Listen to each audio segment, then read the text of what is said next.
YouTube fans, welcome to another episode of Patrick's 1964 Galaxie 500 XL rebuild, this old girl right here. So Patrick found that his transmission seals were leaking, so he had to replace those, got them replaced. He had to test to make sure that they weren't leaking anymore, so he got in the car, started it up, then the starter solenoid stuck on, and it was running and trying to start all at the same time, so it got him a little bit excited, to say the least. Jumped out of the car, ran around to the front, lifted the hood, disconnected the battery cable so it would stop running.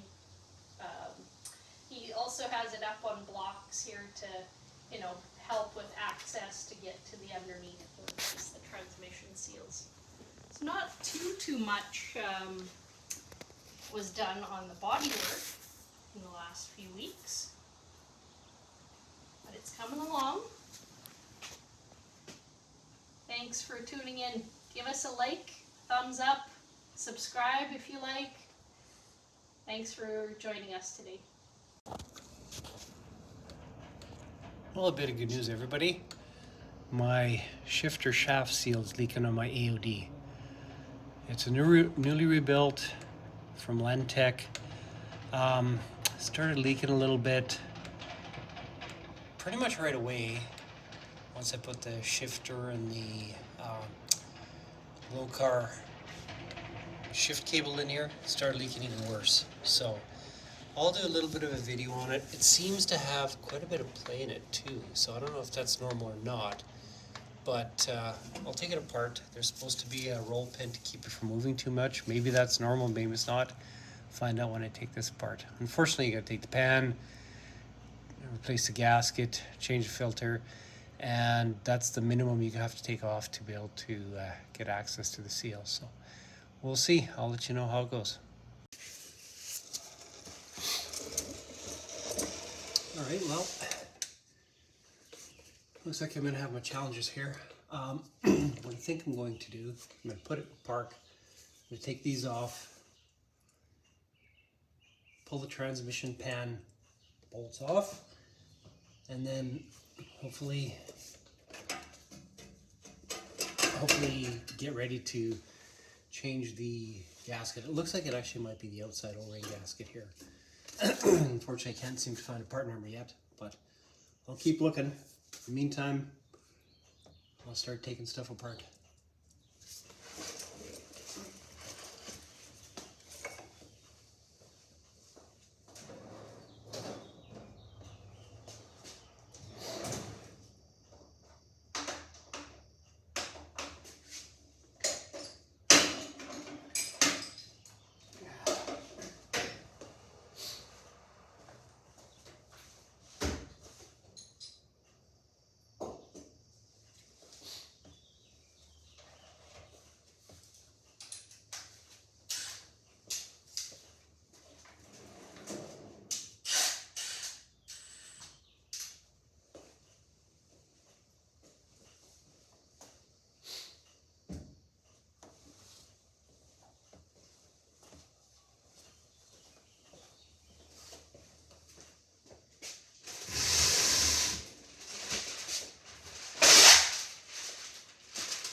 Looks like all the bolts are the same, except for the one for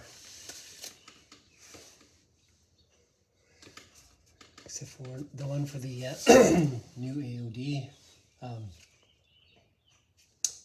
low car cable, but not too bad so far.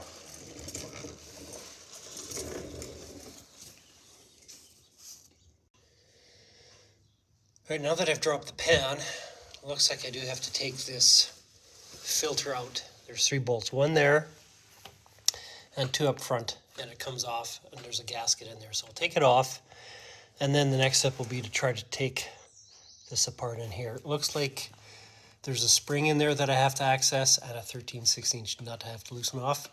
Then I should be able to take the shaft out. But in the meantime, I'm just going to try to play around with this and see how it goes. All right, I took everything apart. This is the seal, the TV seal. I couldn't get a part number originally from anybody. I did finally get a service number from Ford. It's not your typical part number, but local transmission shop actually had one. When I took this apart, this all really started to come right, like you take the shaft out, this all started to really come out. I phoned Lentech, and they said, well, basically, there's a spring that goes in these. They don't put it back in. They haven't put them in for about 20 years. So if you are doing a Lentech transmission and you're worried about the spring, you don't need it. It's not required on these. So I did manage to put the new seal in. It wasn't that difficult. I think I used a 7/16" socket, got it in there. I've got a bit of oil in there just to make sure it seals. When I talked to Lentech, they did say that occasionally putting this in, and I did notice taking it out, you will wreck the seal on the transmission. So I'm going to try to take a look, a really good look, to see if it's damaged, because it doesn't look like it was leaking. But to replace that inner seal, you pretty much have to take everything out. So wish me luck. All right, everybody. I was going to take some better videos, but it's really hard to take stuff from underneath. I did get the shifter back in place. Put the roll pin back in right here. You'll see where this rod goes. It goes up here. It ends up, I didn't see too many videos, but it goes in there. So when you're shifting, it does move. Also, you want to make sure that you get this in such a way that it moves like that too. So that must be that's for the valve body. And if you look at the rod the way it is, because it actually fell out with this design. The reason it fell out is when I talked to Lentech, they did say that they take out the spring. There's no spring required, and most of them do have the spring. You also see here, this is how this works. So that you can see here, this has got to go this way. And that's for your TV valve. Oh, now it's leaking again, but yeah. So anyways, hopefully it's successful. I didn't change both seals. I just changed the outer seal. And I think I'll put some oil in and see how it works. I'll put the filter and the pan in, and I'm going to just see if it's leaking anymore or not. Well, a bit of a good news story today. I got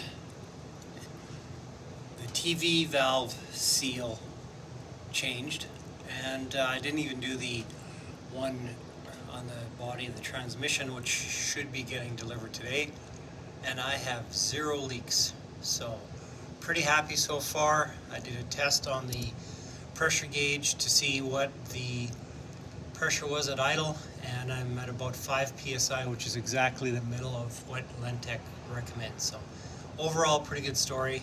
Pretty happy with it right now. I'm gonna just finish off, put it in, I think I'll lift the back tires off and just put it in drive just to see what I can get for RPM when it starts to shift and stuff like that. So yes, overall pretty happy with it. A little bit of work, a little bit of time, but seems to be done okay.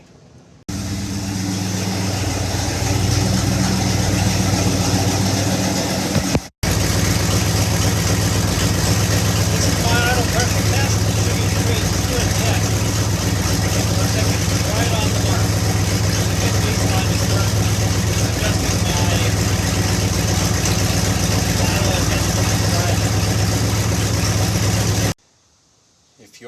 for a shifter linkage part from Ford for an AOD, that's the part number there.